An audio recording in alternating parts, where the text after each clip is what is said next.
La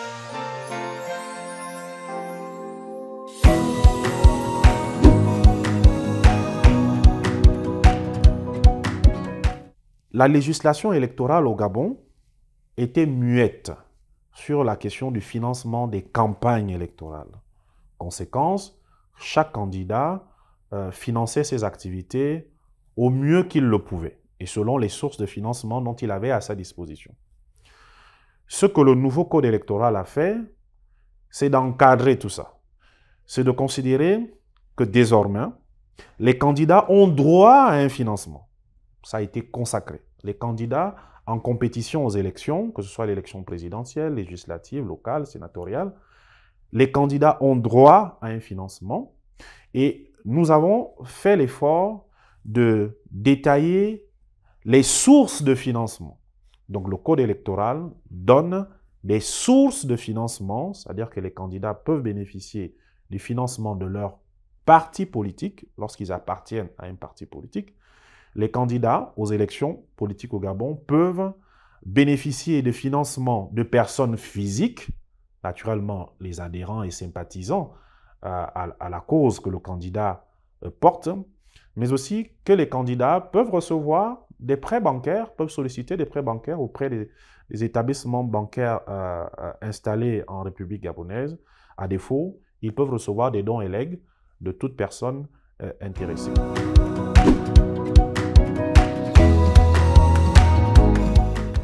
Cette comptabilité permettra de s'assurer que les financements ne sont pas illicites. Parce que derrière, on veut éviter que l'extérieur du Gabon influe sur les élections à travers la force de l'argent. Et donc, les candidats vont devoir tenir une comptabilité qui retracera ce qu'ils ont reçu au titre des recettes ou des ressources de leur campagne et derrière ce qu'ils ont dépensé. Ça permettra là aussi de lutter contre un phénomène qui était parfois observé. Vous aviez des candidats déclarés qui bénéficiaient parfois de financement des personnes intéressées pour leur cause, du moins la cause qu'ils défendent. Et donc, ils recevaient de l'argent, pour parler simplement, et cet argent n'était jamais utilisé pour les campagnes électorales. Et donc là, on oblige les candidats, par la tenue de cette comptabilité, à nous dire, à la collectivité, ce qu'ils ont fait pendant la campagne, du moins les dépenses qu'ils ont effectuées, pour s'assurer que ces dépenses-là ne visent pas à aller épouser une femme, mais visent simplement à acheter le matériel électoral, les t-shirts de campagne, etc., etc.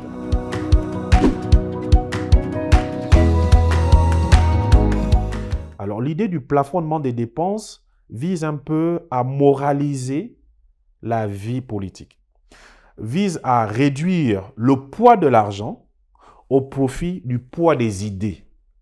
Ce qui a été observé ces dernières années, c'était souvent plus d'argent versé et moins de programmes de société défendus.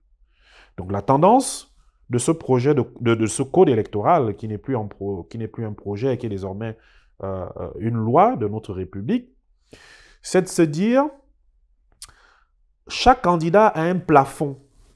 Les candidats ont un plafond de dépenses qu'il ne faut pas dépasser. Vous aurez compris que si vous le dépassez, vous commettez une infraction, que l'organe qui va surveiller tout ça prendra le soin de talocher un tout petit peu. Voilà. Donc, il y a cet aspect de plafond de dépenses de campagne qui est également un élément, qui est un aspect nouveau sur ce qui est communément appelé financement des campagnes.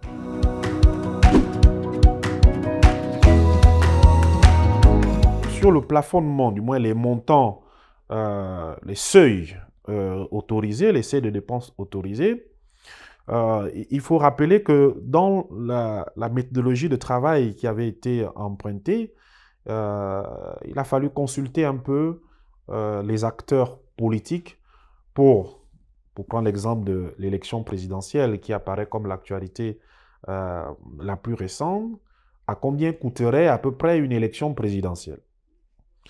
On peut être d'accord, on ne peut être d'accord. Toujours est-il que le nouveau cadre électoral plafonne pour ce qui est l'élection présidentielle, d'accord, dans l'hypothèse du premier tour à 10 milliards et qu'aucun candidat ne peut dépenser plus de 10 milliards.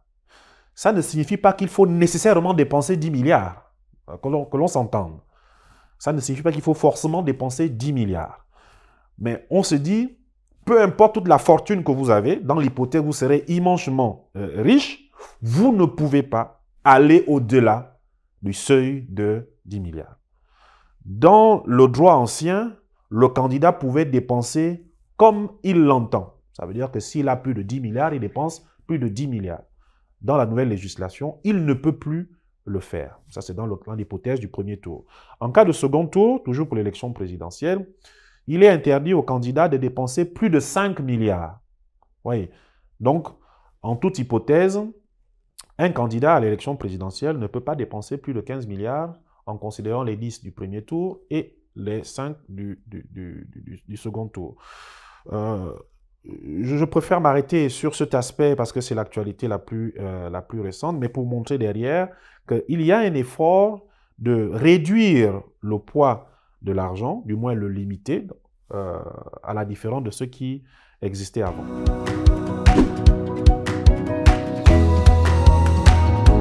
Le code électoral consacre la Cour des comptes comme organe de contrôle, puisque les candidats doivent tenir des comptabilités. Et donc ces comptabilités-là, 60 jours après l'élection, donc on sait désormais qui est élu ou pas, après l'élection, 60 jours après, les candidats devront aller déposer leur compte de campagne auprès de la juridiction financière pour que celle-ci en apprécie la régularité.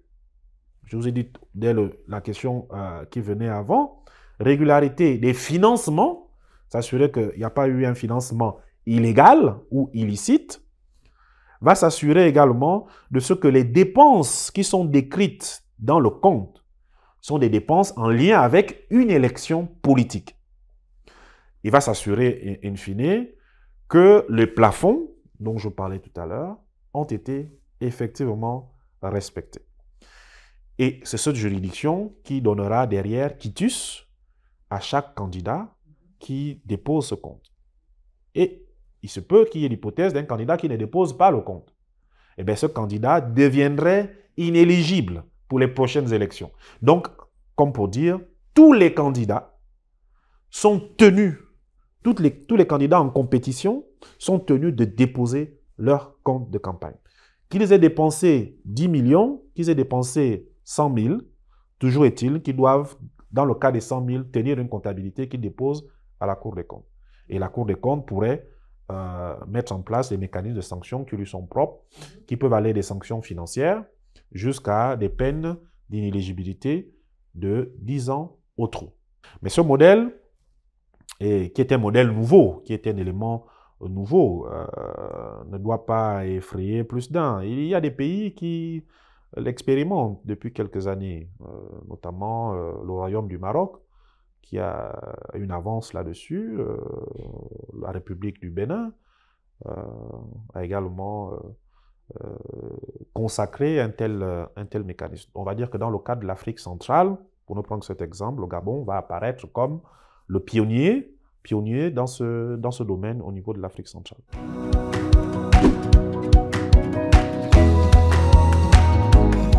Que dans la comptabilité, vous avez l'obligation de retracer vos sources de financement. Vous avez l'obligation. Et donc, l'organe qui reçoit les comptes, naturellement, va enquêter. Il ne s'agira pas toujours de croire ce qui est écrit.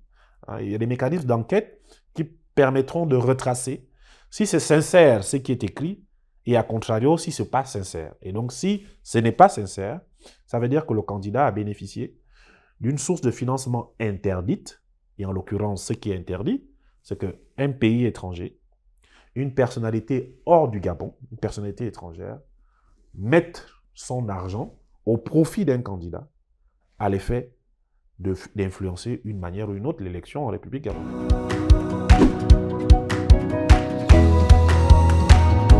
Alors, les mécanismes sont essentiellement des mécanismes judiciaires. Il faut le qualifier ainsi. C'est des mécanismes judiciaires à deux niveaux.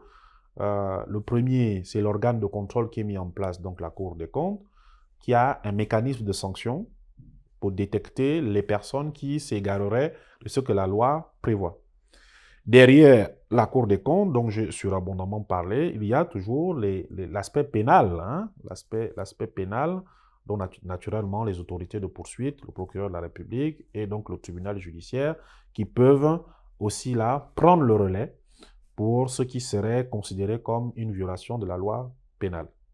Souvenez-vous que dans le code électoral dont on parle, il y a des dispositions entières consacrées aux infractions pénales et les suites qui y sont données en termes de peine d'emprisonnement et ou d'amende.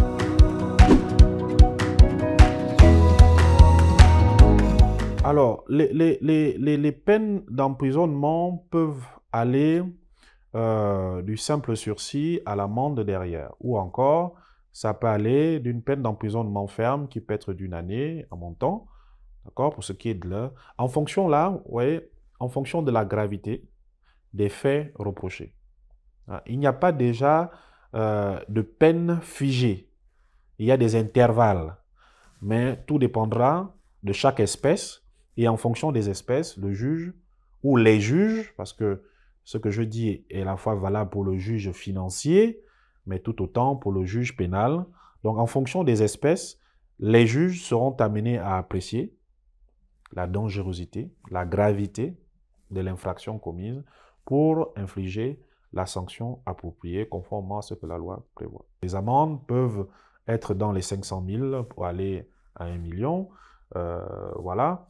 Au niveau du juge financier, là aussi, les amendes seront graduées en fonction de la nature de l'infraction, du manquement qui a été commis.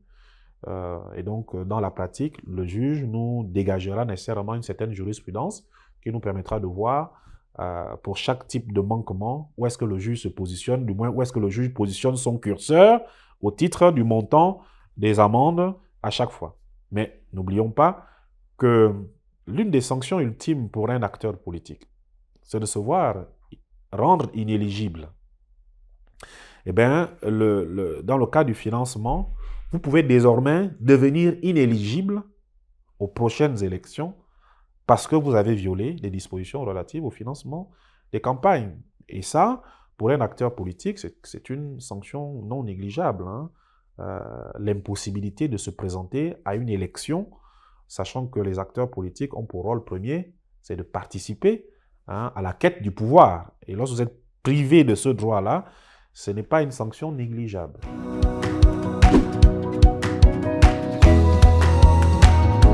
En réalité, les sanctions s'appliquent aux candidats. La question du financement des campagnes traite non pas du président de la République ou de qui d'autre, traite de la question des candidats. Et donc, toute personne qui est candidate à une élection se soumet à ce régime juridique prévu par le nouveau code électoral. Vous avez compris, lorsqu'on devient président, on a franchi l'étape de candidat. Donc, avant d'être président de la République, on est d'abord candidat.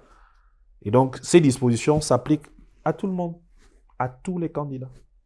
Le code électoral le dit. Et le code électoral le dit, puisque le code électoral traite du financement des campagnes des candidats.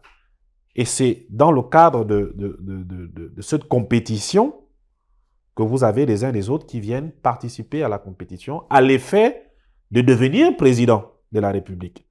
À l'effet de devenir président. Le financement traite des candidats. Lorsque vous êtes président de la République, vous obéissez désormais à un autre régime. Vous n'êtes plus candidat, vous êtes maintenant un président en fonction. Et donc, il y a un autre droit qui s'applique à vous lorsque vous êtes président en fonction.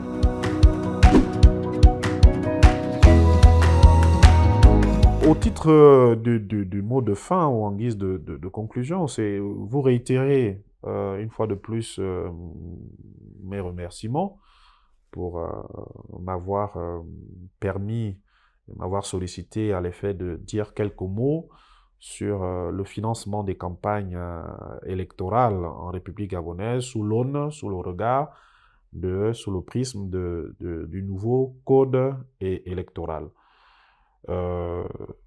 Au-delà de ces remerciements, c'est de souhaiter que ces nouvelles dispositions, que ce code électoral nouveau puisse participer, dans la mesure du possible, à rendre nos élections transparentes et rendre crédibles, avoir des lendemains à peser. Et dans ce qui est l'angle qui nous a intéressé aujourd'hui, le financement, espérer que ce code électoral participe au mieux à moraliser la vie politique dans notre pays.